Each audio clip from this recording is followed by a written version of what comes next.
नमस्कार दोस्तों, स्वागत है आपका हमारे चैनल पर। फ्यूचर परफेक्ट के बारे में हम पढ़ रहे हैं। इससे पहले हम जो फ्यूचर सिंपल और कंटिन्यूस के जो स्ट्रक्चर्स, रूल्स और एडवर्ब्स के बारे में पढ़ चुके हैं। हमारा जो फ्यूचर परफेक्ट का पहला सेशन होगा उसमें हम फ्यूचर परफेक्ट स्ट्रक्चर के बारे में पढ़ेंगे, किस प्रकार से आपका जो फ्यूचर परफेक्ट जो बिल्ड होता है, किस प्रकार से आप जो है साधारण वाक्य, नकारात्मक वाक्य, प्रश्नवाचक वाक्य और प्रश्नवाचक नकारात्मक वाक्य जो बना पाओगे। और इसके अलावा फ्यूचर परफेक्ट के सेकंड वाली जो सेशन होगा उसके अंदर हम जो है एडवर्ब्स के बारे में पढ़ने वाले और रूल्स के बारे में पढ़ने वाले। उसके बाद हमारा फ्यूचर परफेक्ट कंटिन्यूस और फिर जो है हमारा टेंस तो कंप्लीट हो जाएगा, लेकिन उसके बाद हम जो है सबसे पहले तो 4 की 4 इसके प्रैक्टिस सेट करवाएंगे और इसके बाद हम जो है आपको कंडीशनल सेंटेंस करवाने वाले। तो फ्रेंड्स स्टार्ट करते हैं स्ट्रक्चर के बारे में।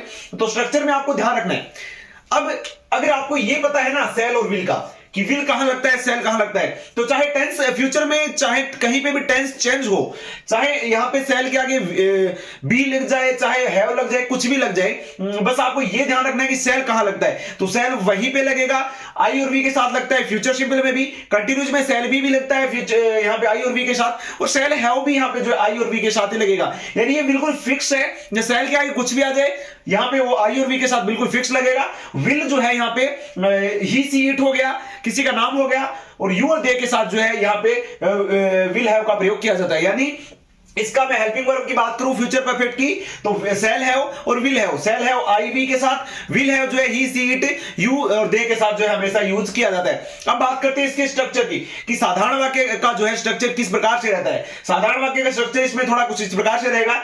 सबसे पहले सब्जेक्ट आ जाएगा, उसके बाद सेल हैव या विल हैव आ जाएगा। उसके बाद इसमें आपको थोड़ा सा ये ध्यान रखना है, जो भी जहां पे भी परफेक्ट लिखा आ जाए ना, परफेक्ट के अलावा कहीं पे भी थर्ड फॉर्म यूज नहीं होती, ये बिल्कुल निश्चित बात है। तो यहां पे भी थर्ड फॉर्म यूज होनी है वर्ब की। इसके बाद आपका जो यहां पे ऑब्जेक्ट आ जाएगा, यानी सब्जेक्ट प्लस हैल हैव या विल हैव प्लस वर्ब की थर्ड फॉर्म प्लस ऑब्जेक्ट, इस प्रकार से जो है आपका यहां पे इसका स्ट्रक्चर रहने वाला है। अब मैं आपको बिल्कुल वाक्य जो है बना के बताऊंगा कि साधारण वाक्य किस प्रकार से बनेगा, नकारात्मक में स्ट्रक्चर क्या रहेगा। इसके अलावा यहां पे जो है अगर इंटरोगेटिव वाक्य हो तो उसका स्ट्रक्चर क्या रहेगा, और इंटरोगेटिव नेगेटिव वाक्य का स्ट्रक्चर क्या रहने वाला है। तो फ्रेंड्स जो अदर वाक्य हैं उनका स्ट्रक्चर किस प्रकार से बनेगा। साधारण वाक्य का तो हो गया सब्जेक्ट प्लस सेल हैव या विल हैव, उसके अलावा जो है वर्ब की थर्ड फॉर्म प्लस ऑब्जेक्ट यहां पे जो है इसके प्रकार से बनने वाला है। अब मैं बात करूं नेगेटिव वाक्य या नकारात्मक वाक्य हो तो उसमें किस प्रकार से बनेगा।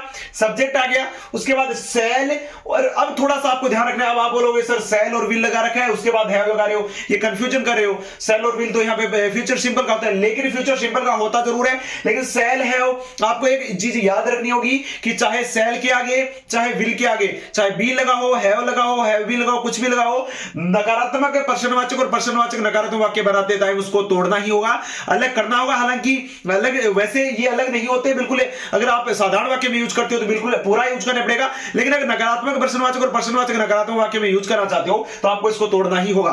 तो यहां पे जो है सबसे पहले सब्जेक्ट आ गया, उसके बाद सेल या विल। ऐसा नहीं है कि अब आप बोलोगे सर सेल और विल किस प्रकार से लगाएं, आई और वी, और जिस प्रकार से ही सीट यू दे के साथ विल लगता है उस प्रकार से ही लगाना है।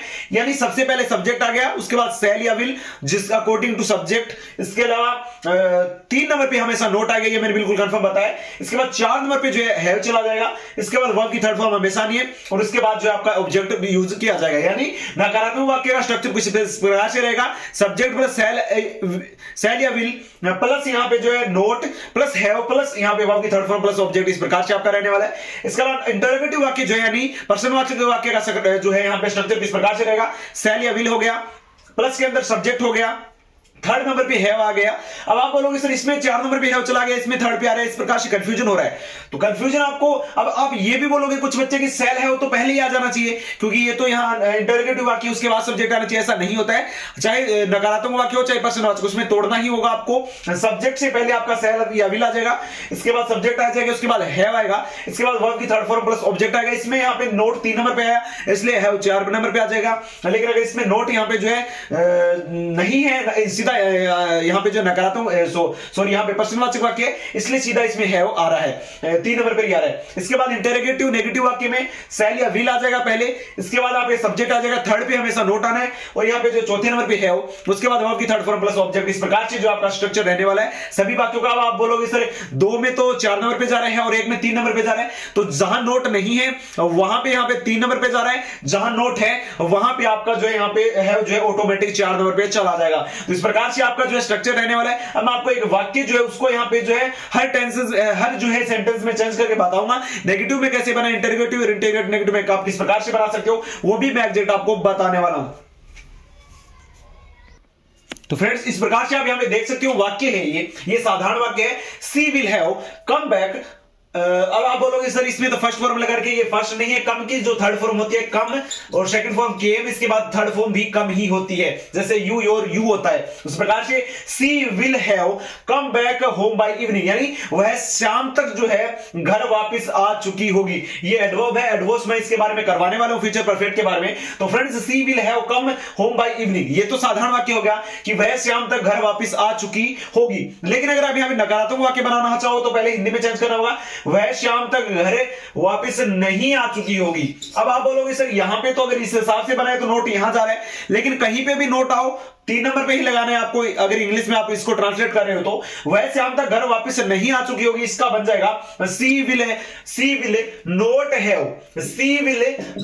Have come back home by evening. ये तो आपका नकारात्मक बन गया। अब प्रश्नवाचक बनाना चाहो तो क्या होगा, क्या वह शाम तक घर वापस आ चुकी होगी, क्या वह शाम तक घर वापस आ चुकी होगी। तो इसमें आपको चेंज करना है, पहले विल लग जाएगा, will see have come back home by evening, ये आपका बन गया प्रश्नवाचक। अब प्रश्नवाचक नकारात्मक बनाना चाहते हो, क्या वह शाम तक घर वापस नहीं आ चुकी होगी, इसमें आपको चेंज करना है will see note have come back home by evening. तो इस प्रकार से आप जो है यहाँ पे स्ट्रक्चर बना सकते हो सभी नकारात्मक प्रश्नवाचक और प्रश्नवाचक वाक्यों का, और आपको जो इस प्रकार से आपको चेंजेस करने होंगे। तो फ्यूचर परफेक्ट का जो आपका स्ट्रक्चर का जो सेशन है दोस्तों वो यहाँ पे एंड हुआ।